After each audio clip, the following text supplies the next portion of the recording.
ముఖ్యంగా ఈ సందర్భాన్ని మనకు కల్పించి ఇక్కడ నేనైనా మనమందరమైన కలవడానికి కారణమైన నా మిత్రుడు డాక్టర్ కదిరే కృష్ణ. వీటన్నిటికన్నా మూలం ఒకటి ఉంటుంది, పదార్థం ఒకటి ఉంటుంది. ఆ పదార్థం, ఆ మూలం గింజల నరసింహారెడ్డి గారు పెద్దరు. వాళ్ళందరికీ పేరు పేరున నమస్కారం. ఆలస్యంగా వచ్చినందుకు నన్ను మీరు క్షమించాలి. ఒకటే రోజు 2 మీటింగ్లు ఒప్పుకుంటే సమస్య ఉంటుంది. 3వ మీటింగ్ కూడా ఉండింది, ఆల్మోస్ట్ దాన్ని వదిలేసాను. నాగార్జున సాగర్లో ఉండింది. ఒకటానికి ఒక్కొక్కసారి మర్చిపోయి టక్కున ఒప్పేసుకున్నాం అనుకోండి, ఇట్లాంటి సమస్యలు వస్తాయి. పొద్దున బోడుప్పల్లో ఒక సమావేశం ఉండి అది లేట్ కావడంతో ఇక్కడికి లేటుగా వచ్చాను, నన్ను క్షమించండి. ఇక అన్న నాకు ఎంత టైం?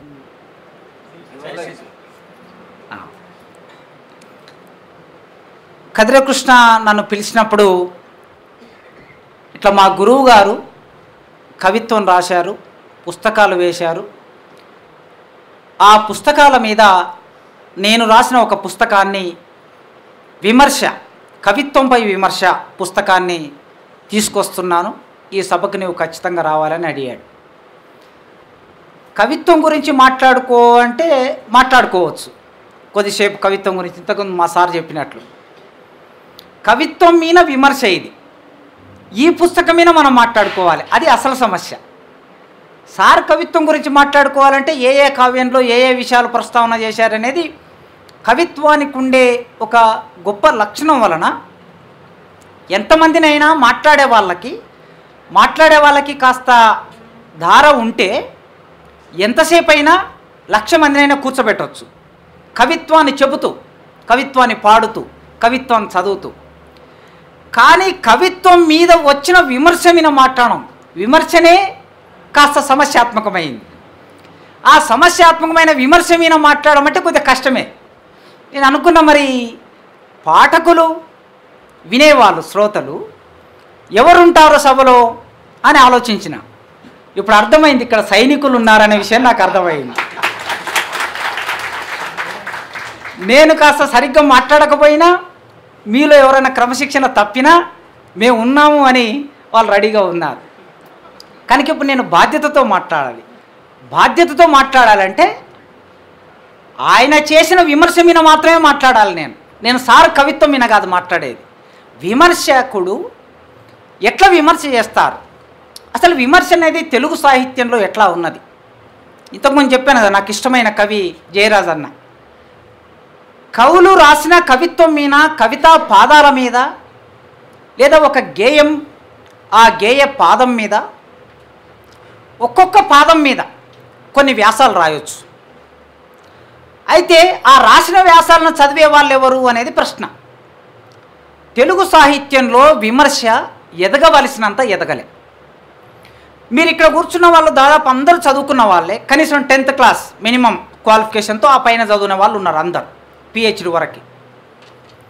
కవుల పేర్లు చెప్పండి అంటే ఎవరిని అడిగినా కూడా కనీసం ఒక 20 మంది పేర్లు ఆగకుండా చెప్పగలుగుతారు మీరు. నన్నయ్య నుంచి మొదలుపెట్టి 20 మంది పేర్లు. అదే విమర్శకుల పేర్లు చెప్పండి అన్నాను అనుకోండి, చాలా సమస్య వస్తుంది, చెప్పలేం. నేను PG పిల్లలు అడ్మిషన్ తీసుకొని మా యూనివర్సిటీలోకి రాగానే ఒక వారం రోజులు ఓరియంటేషన్ క్లాసులు నడుపుతాను. నేను ఏ పాఠం చెప్పను. సిలబస్ అయిపోవటాలు తొందరగానే ఆ ఆతృత, ఆ ఉరుకులాట నాకేం లేదు. చెప్పినది ఎంత సారవంతంగా చెప్పాము, ఎంత సారవంతంగా విద్యార్థి గ్రహించాడు అనేది కోరుకుంటా నేను. గింజల నరసింహారెడ్డి గారు లాగా.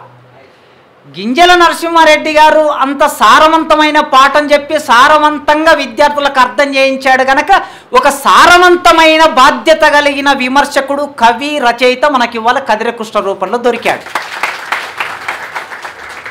తరగతి గది 4 గోడల మధ్య దేశ భవిష్యత్తు నిర్మాణమవుతుంది అని ప్రొఫెసర్ రజనీ కొఠారి గారు 1964లో ఈ మాట చెప్పాడు. 64 సంగతి చెప్తున్నాను. ఇందిరాగాంధీ ప్రధానమంత్రిగా అయిన తర్వాత ఆమెకు ఒక రిపోర్ట్ ఇచ్చాడు ఆయన, ఈ దేశంలో విద్యాలయాలు ఎట్లా ఉండాలి, విద్య ఎట్లా ఉండాలని. ఇప్పటికీ అది నెరవేరలేదు. ఈ తరగతి గది 4 గోడల మధ్య దేశ భవిష్యత్తు నిర్మాణం కావాలంటే బాధ్యతమైన పాత్ర నిర్వర్తించాల్సినది ఎవరు అంటే టీచర్. ఆ టీచర్ చెడిపోతే క్లాసులో కూర్చుని ఒక 40 మంది, ఒక 50 మంది, ఒక 100 మంది చెడిపోతారు. టీచర్కు నాలెడ్జ్ లేకపోతే, జ్ఞానం లేకపోతే క్లాస్ రూమ్ చెడిపోతుంది. క్లాస్ రూమ్ చెడిపోయిందంటే వాళ్ళంతా బయటకు వచ్చి వాళ్ళే రేపు టీచర్లు అవుతారు. మళ్ళా ఇవాళ యూనివర్సిటీలో మా పిల్లలే టీచర్లు అయ్యేది. కనుక డొక్క శుద్ధి ఉండాలంటారు కదా, అట్లా డొక్క శుద్ధి ఉండాలంటే క్లాస్ రూమ్ను మార్చాలి మనం. ఆ క్రమంలో మా పిల్లలందరినీ ఒక కవి గురించి చెప్పండి చెబుతారు. ఎంఏకి వచ్చేవాళ్ళు ఆర్ట్స్ కాలేజీలో ఒక విమర్శకుడు గురించి చెప్పండి అంటే ఆగిపోతారు. అంటే విమర్శ ఎదగవలసినంత ఎదగలేదు, వెళ్ళవలసినంతగా వెళ్ళలేదు. ఎందుకు వెళ్ళలేదు అనడం కూడా చెప్తా నేను. ఎందుకంటే ఏం చేశారు, అసలు కవిత్వం దగ్గరికి రావటమే చాలా కష్టంగా మార్చేశారు మన వాళ్ళు, మన పూర్వీకులు. ఎంకన్నా అన్నాడు కదా, ఆర్య ఇప్పుడు చెప్పు నువ్వు చేసిన కుట్ర ఏమిటో, నేను చెప్తాను సమాధానం చెప్పని అడిగాడు ఆయన.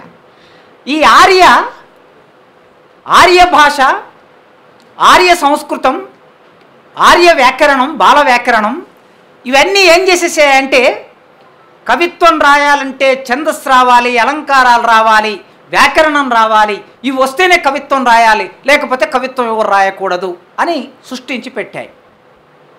ఇక మనం అందరం ఏమనుకుంటాం, వామ్మో కవిత్వం అంటేనా, కవులంటేనా, కవిత్వం మనం రాయలేం, ఇన్ని మనకెక్కడ తెలుస్తాయి అనే భావాన్ని మన మెదల్లోకి చొప్పించారు వేల సంవత్సరాలుగా.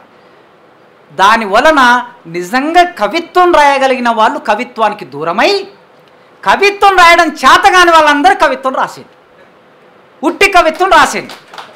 రాసి మళ్ళీ వాళ్ళు ఏం చేశారు, వాళ్ళవి కవిత్వమైన వాళ్ళే విమర్శకులు. సారమతిం కవీంద్రులు ప్రసన్న కథా కవితాతయుక్తిలు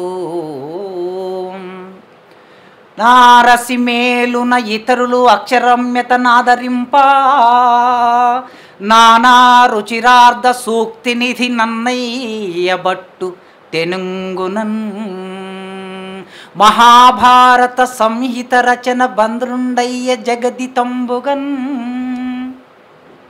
ఇది నన్నయ్య తన అవతారికలో రాసుకున్న పద్యం. ఈ పద్యం ఏం చెప్తుందంటే ఆయన కవిత్వం మీద ఆయన్ని విమర్శ రాసుకున్నాడు. మళ్ళీ ఇంకెవడు రాయాడు గనక, ఎవడు రాసినా తాననుకున్నది చెప్పడు గనక ఏం రాసుకున్నాడు, అయ్యా నా కవిత్వం మీకు అర్థం కావాలంటే గొప్ప కవులై ఉండాలి మీరు. సారమతిం కవీంద్రులు ప్రసన్న, సార కాదు, సారమతిం కవీంద్రులు. సారమతిం కవీంద్రులు ఎక్కడ, అది సారమతిం కవీంద్రులు గొప్ప కవులు, మంచి మనసున్న కవులు, జ్ఞానమున్న కవులు మాత్రమే చదివితే నా కవిత్వం అర్థమవుతుంది, వేరే వానికి అర్థం కాదు. అంటే సచ్చిన నీకెవరికి అర్థం కాదని చెప్పాడు ఆయన. మరి ఎందుకు అర్థమవుతుంది, ఆయనకు సంబంధించిన ఆ ఆర్య ఆయనకు మాత్రమే అర్థమవుతుంది. మొదటి లక్షణం చెప్పాడు. రెండో లక్షణం ఏమన్నాడు, ఇతరులు అంటే కవులు కాని వాళ్ళు లోపల చూస్తే, పరిశీలించి చూస్తే అక్షర రమ్యత నాదరింపు, అక్షరాలతో రమ్యత చేకూరుతుంది. ఆ రమ్యత నరసింహారెడ్డి గారి కవిత్వంలో ఎట్లా ఉందో మన కృష్ణ చెప్పాడు, తర్వాత చెప్తాను నేను ఆ విషయం. కవిత్వంలో ఒక రమ్యత ఉంటుంది, అది కేవలం అక్షరాల ద్వారా, అక్షరాలతో కలిపిన పదాల ద్వారా రమ్యతను చేకూరుస్తారు కవులు కొందరు.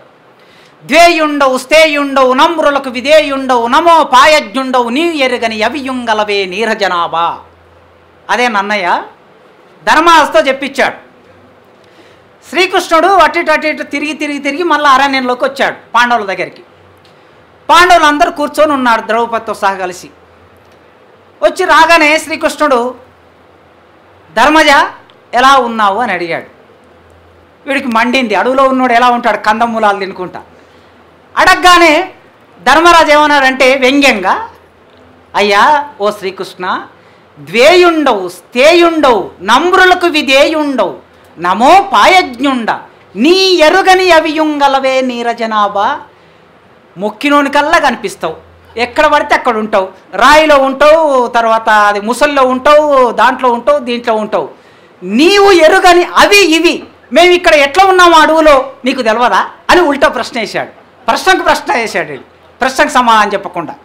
దీన్ని అక్షర రమ్యత అని విశ్వనాథ సత్యనారాయణ గారు నన్నయ్య కవిత్వంలో ప్రసన్న కథ అని పుస్తకం రాశాడు. ఆయన ఏం చెప్పాడంటే అక్షరాల కూర్పు ఇక్కడ ఏం లేదు, ద్వేయుండవు స్థేయుండవు నంబురులకు విధేయుండవు నమోపాయజ్ఞుండవు, దకారాలు వేసి దీని వలన మన చెవుకు వినసొంపుగా ఉంటుంది. అది అర్థం ఏమిటో సంబంధం లేదు. నరసింహారెడ్డి గారి కవిత్వంలో ఇట్లాంటి అర్థంతో సంబంధం లేకుండా అక్షరరమ్యత ఎట్లుంటుందో కృష్ణ చెప్పాడు. మీరు శ్రీశ్రీ కవిత చాలామందికి మీకు ఎరికే. నేనే భూతాన్ని గీతాన్ని యజ్ఞోపవీతాన్ని వైప్లవ్య గీతాన్ని, ఏమిటిది ఏం అర్థం కాదు మనకి, సంస్కృతం చదివితే తప్ప, డిక్షనరీ పక్కన పెట్టుకుంటే తప్ప. కానీ అందులో ఉండే లయ ఉంది కదా, అక్షరాలతో చేర్చిన లయ, దాని వలన వింటాం. ఇది 2వ లక్షణం ఉంటుంది నా కవిత్వంలో నన్నయ్య చెప్పాడు. 3వ లక్షణం నానా రుచిరార్థ సూక్తి నిధిత్వం. ఇది లేకపోతే వాడు కవిత్వం లేదు. అసలు విషయం ఇక్కడ ఉంది. మన ప్రజలు వాడుకునే భాష, ప్రజలు నోటి ద్వారా అనుభవంతో చెప్పుకునే సామెతలు, ఇవన్నీ సూక్తులు నా కవిత్వంలో ఉంటాయి. ఎందుకంటే మన ప్రజల్ని కాపీ కొట్టాడు కనుక, మరి అది చెప్పకపోతే బాగుండదు కనుక అది కూడా చెప్పేశాడు. ఈ 3 లక్షణాలు కవిత్వంలో ఉంటాయని ఆయన కవిత్వం గురించి ఆయన్ని చెప్పుకున్నాడండి. ఆ కాలంలో కవి వాడే, విమర్శకుడు వాడే. మరి ఈ కాలానికి వస్తే కవిత్వాన్ని కఠినం చేశారు, విమర్శని కఠినం చేశారు. ఇప్పుడు మన వాళ్ళు కవిత్వం, శూద్రులు కవిత్వం రాసినప్పుడు శూద్రుల కవిత్వం మీద విశ్లేషణ ఎవరు చేయాలి? మళ్ళీ ఆర్యులే చేయాలి, మళ్ళీ బ్రాహ్మణులే చేయాలి. ఈ సమస్య అంతా, ఇంత పెద్ద సమస్య మన నెత్తిన కూర్చున్నది కనుక సాహిత్యంలో విమర్శకులు ఎదగలే, ఎదిగే ప్రయత్నము, ఎదిగే అవకాశాన్ని కల్పించలే. కావ్యాలంకర సంగ్రహం చదవాలి, ఇది చదవాలి, అది చదవాలి, ఇవన్నీ చదివితేనే విమర్శ రాయాలి అనే ఒక భావనని కల్పించి పెట్టారు. దీన్ని బద్దలు కొడుతూ మన సాహిత్యం మీద, మన కవిత్వం మీద, మన మాట మీద మనమే విమర్శ రాయవచ్చు, రాసుకోవాలి అనే ఒక వరవడిని తెలుగు సాహిత్యంలో చాలామంది తీసుకొచ్చారు. ముఖ్యంగా ఈనాటి సందర్భంలో కదిరే కృష్ణ ఆ విషయాన్ని ముందుకు తీసుకొచ్చి ఒక అద్భుతమైన సూక్ష్మమైన విమర్శకుడు ఇవాళ తెలుగు సాహిత్యానికి అరుదుగా లభించాడు. అందుకే కృష్ణకి నేను అభినందనలు తెలియజేస్తూ నేను విషయంలోకి వస్తాను. ఏం చెప్పాలి నేను? ఈ కవిత్వం మీద రాసిన ఈ పుస్తకంలో ఆయన విమర్శకుడిగా ఎట్లా నిలబడ్డాడని చెప్పాలి. ఇప్పుడు మన విమర్శకులు మనం ఎస్టాబ్లిష్ చేయాలి, లేకపోతే మనం బతకలేం. మన జయరాజ్ అన్న పాట మీద ఇంకొకరి పాట మీద, ఇంకొకరి పాట మీద, లేదా ఎంకన్న పాట మీద ఎవరైనా వ్యాసం రాస్తే ఆ వ్యాసం ఎట్లుండాలి? ఎంత విశ్లేషణాత్మకంగా ఉండాలి? మన పెన్నా సార్ రాసినట్లు ఉండాలి. నేను ఇక్కడ మాట్లాడుతున్న ఆ ఆర్యావర్తనం, ఆ ఆర్యులు పెన్న శివరామకృష్ణ సార్ దానికి మినహాయింపు. ఆయన చాలామంది పాటల మీద, కవిత్వం మీద అద్భుతమైన విశ్లేషణ చేశాడు. మంచి పుస్తకాలు, నాకు చాలా ఇష్టంగా చదువుతా సార్ పుస్తకాలు. ఇప్పుడు మనం ఏం చేయాలంటే మన నుంచి విమర్శకుల్ని మనం ఎదిగించి నిలబెడితే అప్పుడు సాహిత్యంలో ఎక్కువ మంది విమర్శకులు వస్తారు, ఎక్కువ మంది కవులు వచ్చేసారు. ఇప్పుడు కవిత్వం మన పాదం తాకి, మన మునివేళ్ళు తాకి, అంటరాని మునివేళ్ళు తాకి కవిత్వం అంతా పావనమైపోయింది. తెలుగు కవిత్వం జయరాజన్న కన్నీళ్లతో తడిసి 1000 ఏళ్ళ తెలుగు కవిత్వం ఒక రకంగా అది ఇప్పుడు శుభ్రమైపోయింది. కనుక ఈ శుభ్రమైపోయిన ఈ కవిత్వం మనతో వస్తున్న, ఈ కవిత్వం మన నుంచి వస్తున్న కవిత్వాన్ని విశ్లేషించే వాళ్ళు కూడా మన వాళ్ళే ఎదగాలి గనక, ఆ విశ్లేషణ కూడా అర్థవంతంగా అర్థమయ్యేటట్లు ఉండాలి గనక మన విమర్శకులు మొదలు కావాలి.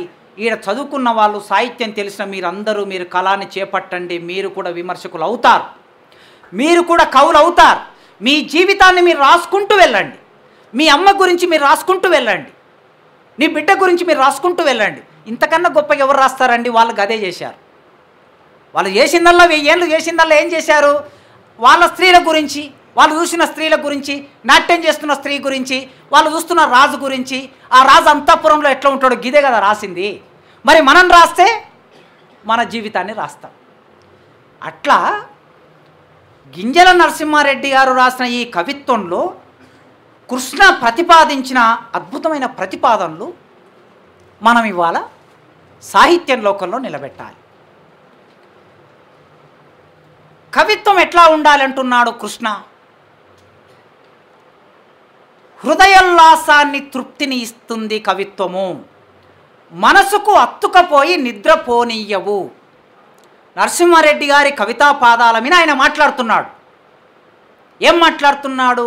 మన హృదయానికి తృప్తినివ్వాలి కవిత్వం అనేది. ఎప్పుడైనా ఎందుకు రాస్తాం కవిత్వం? సౌహృదయ పాఠకుడు వ్యవహారం అన్నారు కవిత్వం అంటే. అది పాతకాలం. అలసాని పెద్దన గారు కవిత్వం ఎట్లా రాస్తారండి, మీరు ఎట్లా రాస్తారు సార్ అంటే ఆ రోజు సార్ అనే శబ్దం లేదనుకోండి. అయ్యవారు కవిత్వం ఎట్లా రాస్తారు మీరు అని అంటే, ఎట్లా రాస్తాను, మంచి భోజనం తిని హాయిగా ఉండి ఇట్లా ఉయ్యాలలో కూర్చొని ఇద్దరు అమ్మాయిలు ఇటువైపు ఇద్దరు అమ్మాయిలు నిలబడి వింజామరములు తీసుకొని ఇట్లా గాలి విసురుతుంటే ఒక అందమైన అమ్మాయి పాన్ కర్పూర విడియం తీసుకొచ్చి ఇస్తే అది తినుకుంటా నేను కవిత్వం రాస్తా. నేను కవిత్వం రాసి చదువుతూ ఉంటే నా ఎదురుగా పాఠకోత్తములు, ఉత్తమమైన పాఠకులు కూర్చొని వినాలి, వాళ్ళు సంతోషపడాలి, అప్పుడు కవిత్వం రాస్తా అన్నాడు. ఇంత సమయం మనకు లేదు, ఇంత అవకాశం మనకు లేదు. వరం మీన నడిచినప్పుడు, వంగినాట్లు వేస్తున్నప్పుడు, కొడవలెత్తి కోస్తున్నప్పుడు, మోపులెత్తి మోస్తున్నప్పుడు, కుప్ప కొడుతున్నప్పుడు, భూమి కడుపులో కండ్లు పెడుతున్నప్పుడు, ఆ నల్లని మట్టిని ఈ మునివేళ్లతో తాకుతున్నప్పుడు, ఆ మట్టి నుంచి మల్లెపూలు లాంటి మెతుకుల్ని తీసి మన కంచంలో పోస్తున్నప్పుడు కవిత్వం రాయవలసింది. మనమందరం ఈ పనులు చేస్తున్నాం, అవన్నీ చేస్తున్నాం కనుక వీటిని కవిత్వంలోకి తీసుకురావాల్సిందే. కనుక అది కాకుండా ఇప్పుడు మన జీవితం ఎట్లా ఉంటుంది, ఆ జీవితాన్ని ఎట్లా తీసుకురావాలి? నరసింహారెడ్డి గారు హృదయాన్ని తృప్తిని పరుస్తుంది. ఆయన ఒక పాదాన్ని చదివితే ఏదో ఆశిస్తాం, మనం కవి నుంచి ఏదో ఆశిస్తాం, జయరాజన్న నుంచి ఆశిస్తాం. అంబేద్కర్ గురించి ఆయన రాస్తే ఇట్లా మనం కూర్చొని ఒక 7-8 నిమిషాలు అట్లా ఆగిపోతాం. అది మన హృదయంలోకి వెళ్తుంది. తర్వాత ఎక్కడికి వెళ్తుంది? హృదయం నుంచి మెదడులకు వెళ్తుంది. కవిత్వం చేసే పని ఏమిటంటే, నారాయణ రెడ్డి గారు ఒక సందర్భంలో హృదయగత వ్యాపారము, కవిత్వం అంటే హృదయగత వ్యాపారము. ఓకే, అక్కడితో ఆగితే దాని ప్రయోజనం పెద్దగా ఉండదు. హృదయం నుంచి మెదడుకు వెళ్ళాలి.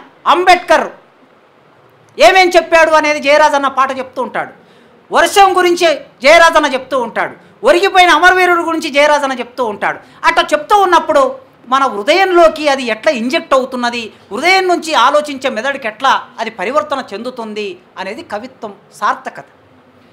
నరసింహారెడ్డి గారి కవిత్వం ఆ సార్థకత ఇస్తుంది అని ఒక ప్రతిపాదన చేశాడు. మనసుకు అత్తుకపోయి నిద్రపోనివ్వదు. ఇది జోలపాట మాత్రమే కాదు కవిత్వం అంటే. పిల్లవాడికి జోలపాట, అమ్మాయికి జోలపాట, కానీ మనకి ఆలోచిస్తున్న వాళ్ళకి ఇది జోలపాట కాకూడదు కవిత్వం ఎప్పుడు కూడా.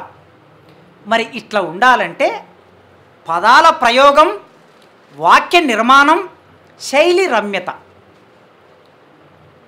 గింజల నరసింహారెడ్డి గారి కవిత్వంలో పదాల ప్రయోగం ఎట్లా ఉంది? ఒక పదాన్ని ఆచితూచి ప్రయోగిస్తాడు కవి, ఎట్లా పడితే అట్లా ప్రయోగించాడు. 9 నెలలు మోసి బిడ్డను ప్రసవించేటప్పుడు తల్లి ఎంత గర్భశోకం అనుభవిస్తుందో ఒక కవి తన గుండెల్లోంచి ఒక పాదాన్ని బయటికి తీసుకురావడానికి, ఒక పదాన్ని ఒక పాదాన్ని బయటికి తీసుకురావడానికి అంత పురిటి నొప్పుల బాధను అనుభవిస్తే తప్ప మంచి కవిత్వం రాదు. అందుకే గింజల వారు ఆ పదాన్ని ఎట్లా ప్రయోగం చేస్తారు, పదము వాక్యంగా ఎట్లా మారుతుంది, శైలి, ప్రతి కవికి ఒక శైలి ఉంటుంది. దాన్ని చదవగానే ఇది ఫలానా కవిది అని అనిపించాలి, మనకు పేరు లేకపోయినా. అట్లా అనిపించేటట్లు శైలిని ఎట్లా రూపొందించుకున్నారు సారు అనే విషయాన్ని చెబుతూ ఇక్కడ చెప్పాడు. అక్షర రమ్యత. కొన్ని పదాలకు అర్థము తెలిసినా తెలియకపోయినా నేను చదువుతున్న ప్రతి వాక్యము కృష్ణది, మీరు అర్థం చేసుకోవాలి. ఇది నాది కాదు, నరసింహారెడ్డి గారిది కాదు, ఇది కృష్ణ సొత్తు. కొన్ని పదాలకు అర్థము తెలిసినా తెలియకపోయినా హృదయానికి అత్తుకుపోతాయి. పాఠకుడు కవి గొప్పతనం ఎక్కడుంటుందంటే అర్థం తెలియకపోయినా ఆ కవిత్వంలోకి ఒరిగిపోవటం, అది కవి గొప్పతనం. గింజల వారి గొప్పతనంలో ఇందులో ఉన్నది. అది నన్నయ్య గారు చెప్పుకున్న అక్షర రమ్యత ఏదైతే ఉన్నదో ఆ అక్షర రమ్యత వలన అర్థం తెలియకపోయినా మనం హాయిగా కవిత్వాన్ని వింటూ పోతాం, చదువుతూ పోతాం. ఎట్లుంటుందో మచ్చుకు. వసంతంలో పేదవాళ్ళ వదనాల్లో శిశిరమే వ్యాపించినప్పుడు, ఇది గింజల కవిత్వం. వసంతములో పేదవాళ్ళ వదనాల్లో శిశిరమే వ్యాపించినప్పుడు, వర్ష ఋతువులో దుఃఖితుల హృదయాల్లో ఎండలే మండినప్పుడు. చూడండి ఎంత జాగ్రత్తగా పై పాదానికి కింది పాదానికి సమన్వయం చేకూరుస్తున్నాడో కవి. వర్షతృతువులో దుఃఖితుల హృదయాల్లో, వర్షతృతువు అన్నాడు, దుఃఖిత అన్నాడు, ఈ రెండింటికి సమానం చేసుకోండి. మీరు ఒక్కసారి చేసుకుంటే ఏమర్థమవుతుందంటే కవి లోపల ఉండే భావం ఏమిటి అంటే, వర్షం కురుస్తుంది, వర్షంలో తడుస్తున్నాం, కన్నీళ్లు కారుతున్నాం, ఇది వర్షమా కన్నీరా అని తెలియనంత అభేదంలో ఆ దుఃఖము దుఃఖితుల హృదయాల్లో ఎండలే మండినప్పుడు. వర్షం కురుస్తుంటే మండటం ఏంటండి? బాధ ఉంటుంది. వర్షం కురిస్తే నీళ్ళు వస్తే, కాలువ బారితే, చెరువు బారితే, కాలువ కింద భూమి లేకపోతే, చెరువు కింద భూమి లేకపోతే మండవా? గుండెలు మండవా? మండుతాయి. ఎండలే మండినప్పుడు అది ఋతుఫలం అనటానికి వీల్లేదు. చాలా సహజంగా ఒక ఋతువు తర్వాత మరో ఋతువు వచ్చింది, ఇట్లా వెళ్ళిపోయింది కాదు. ఆ మనిషిని ఋతువులకి ఆపాదించి చెప్పడంలో కవి గొప్పతనం ఉన్నది. ఇది ఆ హృదయానికి అత్తుకొని పోయేటట్లు చెప్పి, కవిత్వమే జీవితంగా ఎంచిన వారు కొందరే ఉంటారు. కవిత్వమే జీవితంగా, ఇది కృష్ణ వాక్యం. కవిత్వమే జీవితంగా ఎంచిన వారు కొందరుంటారు, అది గింజల వారి సొత్తు అన్నాడు ఆయన. ఏదో పుస్తకం 4 వాక్యాలు రాసి పుస్తకం వేసుకుంటే కొందరు ఉంటారు, కవులుగా పేరు కావాలనుకున్న వాళ్ళు కొందరు ఉంటారు. కానీ కవిత్వానికే పూర్తిగా జీవితాన్ని అంకితం ఇచ్చిన వాళ్ళు కొందరే ఉంటారు. ఆ కొందరిలో గింజల వారు ఉన్నారు. పురాణ, వేద, ఉపనిషత్, ప్రబంధ, కావ్యాలపై పట్టు ఉండటం మూలంగా ఈయన కవిత్వ ప్రతిభకు ఇదే కారణం. గింజల వారిని ఒక గురువును ఒక శిష్యుడు చెప్తున్నాడు. గురువు గొప్పతనం తన దగ్గర చదువుకున్న విద్యార్థి చెప్పడం అనేది కొందరికే దక్కుతుందండి, ఇది అందరికీ దక్కదు. గురువు విద్యార్థుల గొప్పతనం చెప్తూ ఉంటారు, కానీ ఆ గురువు గొప్పతనం చూడండి ఎంత అద్భుతంగా చెప్పాడో. కవిత్వంలో ఏం చెప్తారు అలంకార శాస్త్రంలో అంటే, ప్రతిభ, వ్యుత్పత్తి, అభ్యాసం అని మేము అలంకార శాస్త్రంలో పాఠాలు చెప్తూ ఉంటాం క్లాస్ రూమ్లో.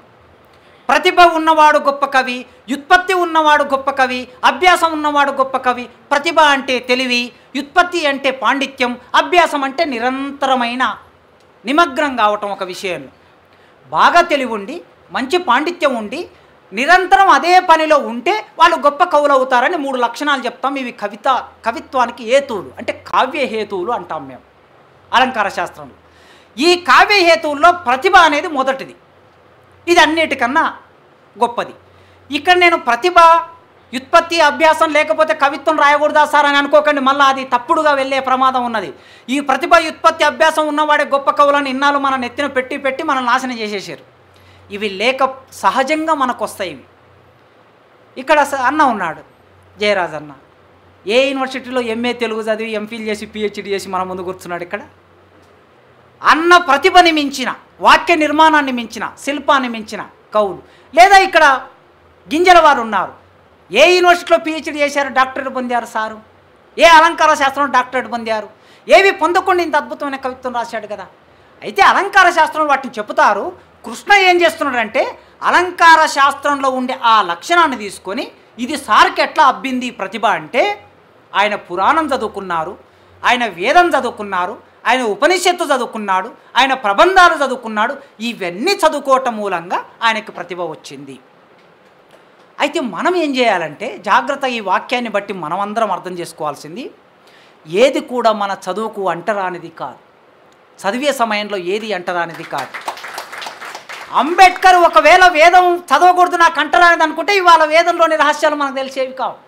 అంబేద్కర్ కృష్ణుడు తర్వాత విష్ణువుకు సంబంధించిన, రాముడికి సంబంధించిన విషయాలు మనకు వద్దు అనుకుంటే riddle of Rama and Krishna పుస్తకం రాసేవాడు కాదు, రాముని కృష్ణుని రహస్యాలు రాసేవాడు కాదు, మనం అందరం చదివే వాళ్ళం కాదు. ఒక విషయం గురించి మనం విమర్శ పెడుతున్నామంటే మొట్టమొదలు ఆ విషయం పట్ల సమగ్రమైన సాధికారికమైన పట్టున్నప్పుడే ఎదుటివాన్ని ఒప్పించగలం మనం. అందుకే గింజల వారికి ఈ ప్రతిభ ఎక్కడి నుంచి వచ్చిందంటే అది ఆ ఒక వారసత్వం, ఒక క్రమం ఉంది అని కృష్ణ ఒక ప్రతిపాదన చేశాడు. ధారణ చేయడంలో రుచి సార్, నేర్చుకోవటంలో ధారణ, ఒక విషయాన్ని గ్రహించడంలో, దాన్ని గుర్తుపెట్టుకోవడంలో, చదవటంలో, మర్చిపోకుండా గుర్తుంచుకోవటంలో ఆయన ఋషి లాంటివాడు. రచన చేయడంలో ఆయన కవి. అసలుకు అలంకార శాస్త్రం ఏం చెప్తుందంటే కవి ఋషి రెండు ఒకటే అంటుంది. కానీ కృష్ణ జాగ్రత్తగా విడగొట్టాడు, రెంటిని విడగొట్టి ధారణ ఋషులైన వాళ్ళందరూ కవులు కాలేరు. వాళ్ళు ఏం చేశారు, ప్రతి ఒక్కడు వాడు తపస్సు చేశాడు కనుక మా వాళ్ళందరూ కవులు అని చెప్పుకున్నాడు. కానీ ఇక్కడ తపస్సు చేసిన వాళ్ళందరూ కవులు కాలేరు. కవులు కావాలంటే జీవితం ఉండాలి. ఆ జీవితం మండే జీవితం, ఎండిన జీవితం, రక్తం స్రవించే జీవితం, కన్నీళ్ళ జీవితం, చెంపల మీద సార్కలు పడిన కన్నీళ్ళ జీవితం ఉండాలి మనిషికి. కాలువై కన్నీరు గరగా కళ్ళపై రెండు చేతులాడగా, కాలువై కన్నీళ్లు గారగా కళ్ళపై రెండు చేతులాడగా. పిల్లలు ఎట్లా ఏడుస్తారు? ఇట్లా నీళ్లు గారుతుంటే ఇట్లా చేతులు ఇట్లా అనుకుంటే ఏడుస్తారు. ఆ సూక్ష్మమైన పరిశీలనని శుద్ధాల హనుమంతు పట్టుకున్నాడు. ఆ సార్కలు పడిన ఆ జీవితం ఉండాలి కనుక ఆ ఋషి కవి రెండింటిని విడగొట్టి రచన చేయడంలో ఈయన కవి. దౌర్జన్యాన్ని చీల్చి చెండాడడంలో సింహం. సార్ మీరు సింహం సార్. పోయట్రీలో దౌర్జన్యాన్ని చెండాడడంలో ఒక మనిషికి ఎన్ని ఉపమానాలు పెట్టాడు చూడండి కృష్ణ. ఋషి, కవి, సింహం చెప్పి కావ్య రహస్యాలను, పద్యాలను జల్లుల్లా కురిపిస్తాడు. ఝరి అంటే జల్లు, ప్రవాహం, నీటి ప్రవాహం, జల్లుల్లా కురిపిస్తాడు. పేరు కూడా సంస్కృత సమాసం. కానీ ఆ కావ్యానికి, ఆయన రాసిన ఈ కావ్యానికి అంతటి వేటి ఇవ్వాలి కనుక పేరు కూడా కృష్ణ చాలా ఔచిత్యంగా, నామ ఔచిత్యం అంటారు కదా, ఆ నామ ఔచిత్యం అవసరంగా పెట్టాడు. ఎవరి కవిత్వం మీద విశ్లేషణ చేస్తున్నాడు, ఎవరు విశ్లేషణ చేస్తున్నాడు. టీవీలలో అటువైపు బ్రాహ్మణుని వేదం చదువుకున్న బ్రాహ్మణం కూర్చోబెట్టి ఇటువైపు కృష్ణ కూర్చొని ఎట్లా మాట్లాడుతుంటారో మీరు అందరికీ ఎరకనే కదా. కనుక అట్లాంటి మనిషి ఇక్కడ పుస్తకం రాస్తున్నాడు. రాసినప్పుడు మరి పుస్తకానికి ఉండే పేరు కూడా అంత వెయిట్తో ఉండాలి.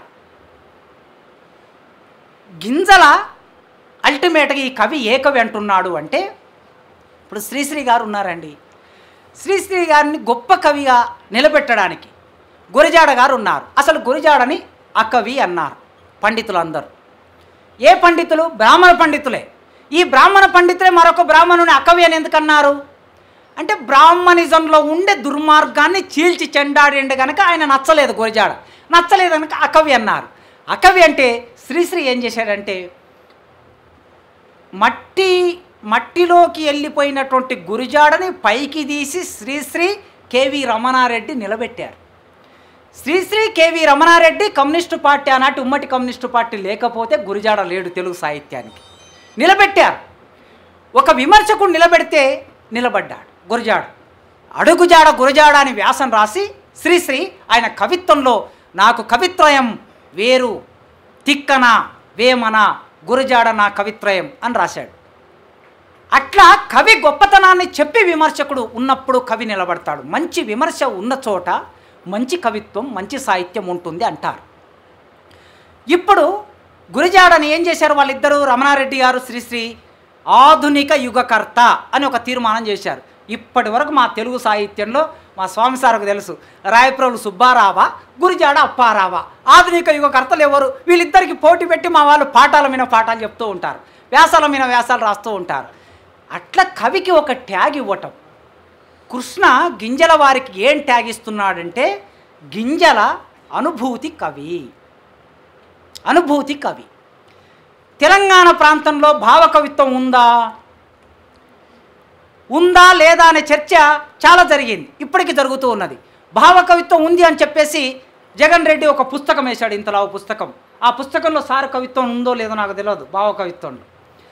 అయితే అనుభూతి కవి అంటే భావకవి అని. నిజానికి తెలంగాణ సమాజంలో భావకవిత్వం రాసిన వాళ్ళు కూడా గొప్పవాళ్ళు ఉన్నారు అని చెప్పాలి, ఎస్టాబ్లిష్ చేయాలి. విద్యా వలయమేదో గుండెలో స్థావరమేసినట్టు ఉంటుంది. ఆయన రాసిన ఒక వాక్యాన్ని చెప్పి భావకవి, అనుభూతి కవి అవునా కాదని చెప్పాలి, తీర్మానం చేయాలంటే ఒక ఆధారం తీసుకోవాలి. ఆయన రాసిన వాక్యాన్ని, విద్యా వలయమేదో గుండెలో స్థావరమేసినట్టు ఉంటుంది ఆయన కవిత్వం. ఆయన కవితా శిల్పంలోకి వెళ్ళాడు. మన కృష్ణ కవిత్వానికి ఒక శిల్పం ఉంటుంది. శిల్పం అంటే సింపుల్గా చెప్తాను నేను, పెద్ద అలంకార శాస్త్రంలోకి కాకుండా. ముక్కు ముఖము లేని ఒక మట్టి ముద్దను తీసుకొచ్చి కుమ్మరాయన సారె మీద పెట్టి అందంగా ఇలా తిప్పి తిప్పి తిప్పి ఒక కుండను తయారు చేసి పెడతాడు. దాన్నే శిల్పం అంటాం. మన ముందుకు వచ్చిన కుండ శిల్పాత్మకమయ్యింది. ఆ రేగడి మట్టి, చెరువులో తీసుకొచ్చిన ఆ రేగడి మట్టి ఒక ముద్ద, ఒక పదార్థం, ఏమీ లేదు అందులో. అది శిల్పంగా ఎప్పుడు మారింది? కుండగా మారిన తర్వాత శిల్పంగా మారింది.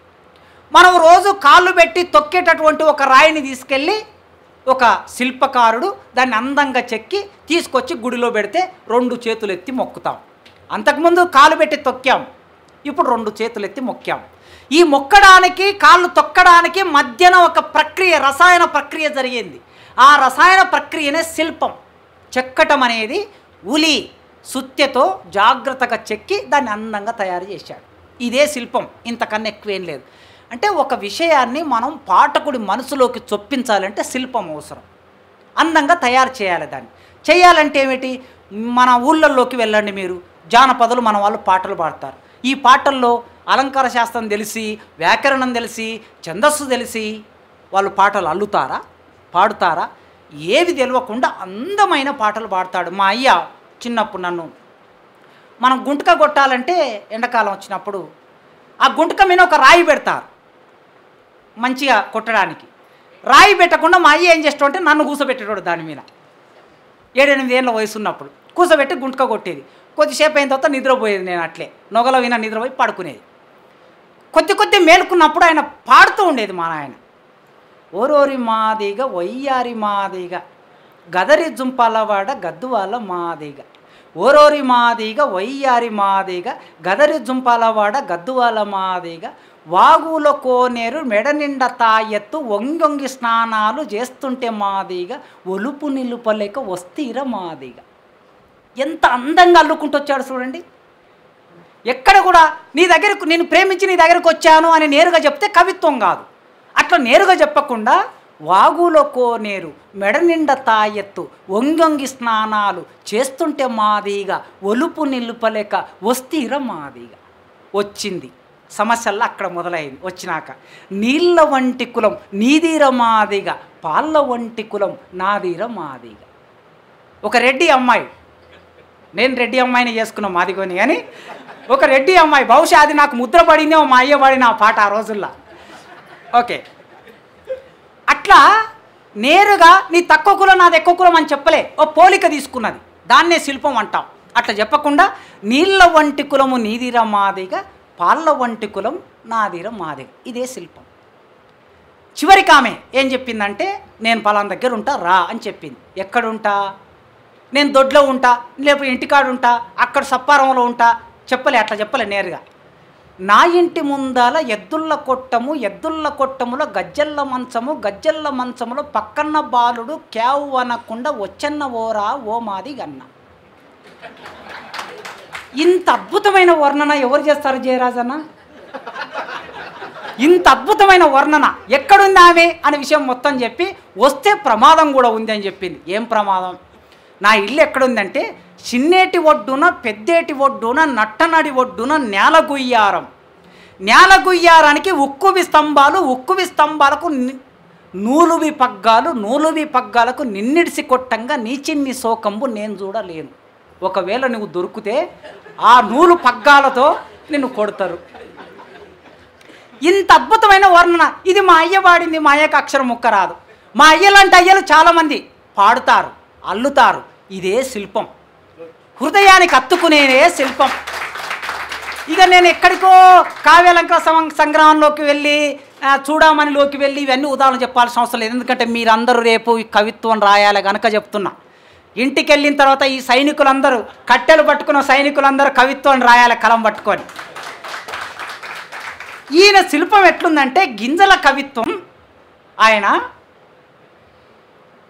పలికిన శబ్దానికి అర్థం, అది పొసికే భావం. ఒక శబ్దం పలుకుతే ఒక అర్థం ఉండాలి, ఆ 2 పొసగాలి. ప్రయోగ నైపుణ్యమే శిల్పం. సింపుల్గా చెప్పేశాడు. సారు చేసే ప్రయోగ నైపుణ్యమే శిల్పం. శిల్ప నైపుణ్యం సాధించిన కవిత మనోహరంగా ఉంటుంది, అంటే మనకి వినసొంపుగా ఉంటుంది, జ్ఞానాన్ని ఇస్తుంది. వచనం, ఛందో రూపం, గేయం ఏది రాసినా సరే, సార్ గింజల వారు వచనం రాసిన, ఛందో కవిత రాసిన, గేయం రాసిన అందమైన భావాన్ని అందమైన రూపంలో చిత్రించే కవితా శోభ ఆయన సొంతము అని చెప్పాడు కృష్ణ. గింజల కవిత్వం పద్ధతిగా పేర్చిన అక్షరాల మేడలా ఉంటుంది అన్నాడండి కృష్ణ. పద్ధతిగా అక్షరాలతో పేర్చుకుంటూ పోతే మేడ. అది ఏం మేడ? కవిత్వపు మేడ. పదచిత్రాలు, భావాలు ఎట్లా వాడాడో చూస్తే, వాడిన జగతి ముఖం, వాడిన జగతి ముఖం అని ఒక దగ్గర వాడాడు గింజలవారు నరసింహారెడ్డి గారి పదం సమాసం. మండే గుండె వాముల, వాములు కుమ్మరి వాములు, మండే గుండె వాముల ఆకాశవనం, వనం అంటాం మనం, ఆకాశ దీపాన అని ఒక ఆయన పాట రాశాడు కృష్ణశాస్త్రి. మరి ఈ ఆకాశ దీపాన ఆకాశ వనం, వనాన్ని ఆకాశంతో పోలిక తీసుకున్నాడు. ఇవన్నీ కూడా శిల్పంలో భాగం. అయితే అనేది ప్రౌఢ శిల్పం అన్నాడు. ఇంతకుముందు మా స్వామి సార్ కూడా అన్నాడు, దీర్ఘ సమాసాలతో కవిత్వం ఉంటుంది. మన గింజల వారి కవిత్వాన్ని చదవాలంటే కొద్దిగా కష్టపడాలండి, అంత ఈజీగా ఏం అర్థం కాదు, కొద్దిగా కష్టపడాలి. పున్నమి చంద్రుని వలె ద్యోతకమవుతుంది అన్నాడు కృష్ణ. పున్నమి చంద్రుని వలె ద్యోతకమవుతుంది. ఆ పున్నమి చంద్రుని వెలుగులో మనం ఆయన కవిత్వాన్ని చదువుకోగలగాలి. ఎక్కడా పొసగలేని పదాలను చెవులు పిండి పద్యాలలో కూర్చోబెడతాడు. ఆ గురువు గురించి ఈ శిష్యుడు చెప్పిన మాట చూడండి ఎట్లుంది. చెవు బట్టి అక్షరాలు నేర్పిన గురువు ఆయన. కానీ ఆ గురువు ఎక్కడ పొసగని పదాలను తీసుకొని వాటి చెవులు ఇట్లా పిండి పద్యాలలో కూర్చోబెడతాడట. వినగానే కవిత కొంతైనా ఆకర్షించాలి, దాని భావం తెలిసిన తర్వాత మరికొంత ఆకర్షించాలి. ఆకర్షణ కవిత లక్షణం, చైతన్య కల్పన కవిత లక్ష్యం. పైన ఏమాట అన్నాడు? ఆకర్షణ కవిత లక్షణం, చైతన్య కల్పన కవిత లక్ష్యం. ఒక లక్ష్యం ఉండాలి కవితకి. ఆ లక్షణం ఉన్నది ఆయన కవిత్వంలో, లక్ష్యం ఉన్నది అని చెప్పి ఒక సూత్రం వేశాడండి.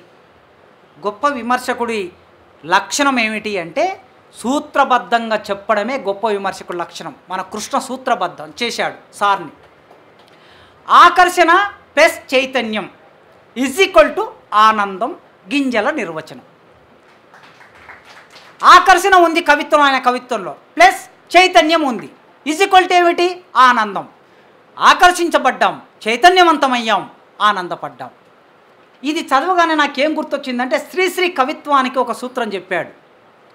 మైనస్ కవిత్వం మైనస్ సంవిధానం = కవిత్వం లేదు, అకవిత్వం అన్నాడు ఆయన. మైనస్ కవిత్వం మైనస్ సంవిధానం అంటే శిల్పం, కవిత్వం ఉండదు. మైనస్ కవిత్వం ప్లస్ సంవిధానం అంటే కొద్దిగా కవిత్వం ఉంటుంది. ప్లస్ కవిత్వం మైనస్ సంవిధానం అంటే కవిత్వం మాత్రమే ఉంటుంది, శిల్పం ఉండదు. ప్లస్ కవిత్వం ప్లస్ సంవిధానం = మంచి కవిత్వం అని శ్రీశ్రీ సూత్రీకరణ. ఇక్కడ ఆకర్షణ ప్లస్ ఆనందం ఆకర్షణ ప్లస్ చైతన్యం = ఆనందం అని ఆయన ఎట్లయితే చెప్పాడో, శ్రీశ్రీ కూడా ప్లస్ కవిత్వం ప్లస్ శిల్పం ఉన్నప్పుడే మంచి కవిత్వం అవుతుందని చెప్పాడు. పూలవనాల్లో పున్నమి వెన్నెల్లో కాదంటే నిరుపేదల కుటీరాల్లోనూ మనల్ని గింజల నిలేస్తాడు. దానికి ఉదాహరణ ఏమిటంటే పూలవనాల్లోనో పున్నమి వెన్నెల్లోనో కాదంటే నిరుపేదల కుటీరాల్లోనో మనల్ని గింజల నిలేస్తాడు. అక్కడుంది అసలు విషయం. పున్నమి గురించి, వెన్నెల గురించి, ఆకాశంలో చంద్రుడి గురించి, లేదా పూలవనంలో సంచరించే ప్రియురాలు గురించి, ప్రియురాలి మునివేళ్ల గురించి, ఆమె పెట్టుకున్న పువ్వుల గురించి ఎవరైనా రాస్తారండి, రాశారు చాలామంది. కానీ మా సమస్య ఏమిటంటే నిరుపేదల కుటీరాల్లో, అది మా సమస్య. చిల్లులు పడిన పూరి గుడిసెలో ఉదయిస్తున్న సూర్యునిపై చిర్రా చిటికన పుల్ల వేస్తూ దరువేస్తున్న వాళ్ళం మేము. కనుక మా కుటీరాల్లో మనల్ని నిలేసి ఇక్కడ నుంచి మొదలుగమ్మని చెప్తాడు ఆ కవి గొప్పతనం. ఒక సన్నివేశాన్నో, భవిష్యత్తునో, ఒక మనస్సునో, సమదలాన్నో అసుమదలాన్నో ఊహలకు జోడించి రమ్యంగా వర్ణించటం గింజల కవి చేస్తాడు అని కృష్ణ చెప్పాడు. ఇక చివరికి ఒక విషయం చెప్పి ముగిస్తాను. నేను రామరాజభూషణుడు అని ఒక కవి ఉన్నాడు తెలుగు సాహిత్యంలో. ఈ రామరాజభూషణుడు వసు చరిత్ర అనే పుస్తకం రాశాడు. మను చరిత్ర అనే పుస్తకాన్ని అల్లసాని పెద్దన్న రాశాడు. అయితే రామరాజభూషణుడి మొదటి పేరు ఏమిటంటే భట్టుమూర్తి ఆయన పేరు. ఎక్కడికి వెళ్ళినా కూడా అందరూ బ్రాహ్మణ కవులు ఈయనను అవమానించే వాళ్ళట. మా శివరామకృష్ణ గారు, తర్వాత మా స్వామి సారు, గింజల సారు చెప్పాలి, నేను ఎక్కడన్నా పొరపాటు చెప్తే నాకు తర్వాత సరి చేయొచ్చు. శూద్ర కవి అని కొలకలూరు ఇనాకు గారు రాసిన ఒక వ్యాసం చదివాను ఒక 15 ఏళ్ల కిందట, నేను పీజీలో ఉన్నప్పుడు 20 ఏళ్ల కిందట. అయితే భట్టుమూర్తి వచ్చాడు. కవి పండితులందరూ కూర్చొని కవిత్వం చదువుతూ ఉంటారు కదా, అక్కడికి భట్టుమూర్తి వచ్చాడు. బ్రాహ్మణ కవులందరూ ఉంటారు. భట్టుమూర్తి, భట్టు అనేది భట్రాజు కులం. ఆ భట్రాజు కులాన్ని ఆ పేరులో వ్యక్తమయ్యేటట్లు పేరు ఉంది కనుక శూద్రుడు అని అవమానించేవాళ్ళట. అవమానిస్తుంటే ఈయనకు చాలా బాధ వేసేది, బాగా కోపం కూడా వచ్చేది. చివరికి కొన్నాళ్ళు ఆయనకి ఏం చేశాడంటే భట్టుమూర్తి అనే పేరు తీసేసి రామరాజభూషణుడు అని ఎవరికి అర్థం కాకుండా పెట్టుకున్నాడు. ఇక్కడ కులం లేదు. ఎంత ప్రతిభావంతుడు అంటే ఈ శూద్రుడు, ఈయన ఊరిలో నుంచి బయటికి ఏదైనా ఊరికి వెళ్ళాలంటే ఆయన ఇంటి నుంచి బయలుదేరుతూ ఉన్నప్పుడు నడుచుకుంటూ వెళ్తూ ఉంటే రోడ్డుకు ఇటువైపు అటువైపు అగ్రహారాలు బ్రాహ్మణుల ఇండ్లు ఉండేవాట. ఉంటే బ్రాహ్మణులు అందరూ చెప్పేవారట పిల్లలందరూ పొద్దున కూర్చొని వాళ్ళ చావడిలో కూర్చొని చదువుతూ ఉండేవాళ్ళు. వేదం, పురాణం, ఇతిహాసం చదువుతూ ఉంటే వాళ్ళ తల్లిదండ్రులు అనేవాళ్ళట, ఒరే భట్టుమూర్తిగాడు నడుచుకుంటూ వస్తున్నప్పుడు మీరు చదవడం మానేయాలరా అనేవాడట అని చెప్పేవాళ్ళట పిల్లలకి. ఎందుకు అంటే మీరందరూ తప్పులు చదువుతారా, తప్పులు చదివితే వాడు ఊరుకోడు, మన గింజల సార్లాగా వాడు ఊరుకోడు, మీ చెవులు బట్టి మెలేస్తాడు కనుక వాడు వెళ్ళిపోయే వరకు మీరు చదవడం ఆపేయండి, వెళ్ళిపోయిన తర్వాత మళ్ళీ మొదలు పెట్టండి అని ఒక కారణం. రెండో కారణం ఏమిటంటే ఒక్కసారి వింటే జ్ఞానాన్నంతా గ్రహించే శక్తిమంతుడు రావాడు, మీరు ఇంతమంది కలిపి చదివితే మీరందరూ చదివిన జ్ఞానాన్ని అంతా పొందేస్తాడు, అందుకోసం మీరు మానేయండి, చదవకుండా ఆపండి అని 2 కారణాలు చెప్పారు. అట్లాంటి భట్టుమూర్తి కసితో కావ్యం రాశాడు. మను చరిత్రను మించిన కావ్యం రాశాడు వసు చరిత్ర. అది ప్రౌఢ శైలిలో రాశాడు. నారికేల పాకం అంటారు సాహిత్యంలో. ద్రాక్ష పాకం ఈజీగా తాగొచ్చు, మనం ద్రాక్ష పండ్లంతా ఈజీగా తినొచ్చు. నారికేల పాకాన్ని తయారు చేసుకోవాలంటే ఇంత చెట్టు ఎక్కాలి, తెంపుక రావాలి, కొబ్బరికాయ కొట్టాలి, దాన్ని పాకం చేయాలి, పెద్ద ప్రాసెస్. అందుకోసం ఆ పట్టుదలతో ఏం చేశాడంటే బ్రాహ్మణులు రాసిన కవిత్వం కన్నా నేనేం తక్కువ కాదు, మీకన్నా నేను గొప్పగా రాయగలనని నిరూపించడం కోసం రాశాడు. అట్లే బ్రాహ్మణులు ఎవ్వరూ రాయని కావ్య అలంకార సంగ్రహం అనే పుస్తకాన్ని భట్టుమూర్తి రాశాడు. అది ప్రౌఢ శైలిలో. సారు కూడా ఆ ప్రౌఢ శైలి ఆయన కవిత్వంలో ఉంది అని చెప్పడం మన కృష్ణ ఉద్దేశం. అక్కడక్కడ ఆ శైలి కూడా ఉంది. ఈ శైలితో పాటు ఆయన కమ్యూనిస్టు అనే విషయాన్ని దాదాపు అన్ని పేజీల్లో ఎక్కడో ఒక చోట అవకాశం ఉన్న చోటల్లా చెప్పుకుంటూ వచ్చాడు మన కృష్ణ.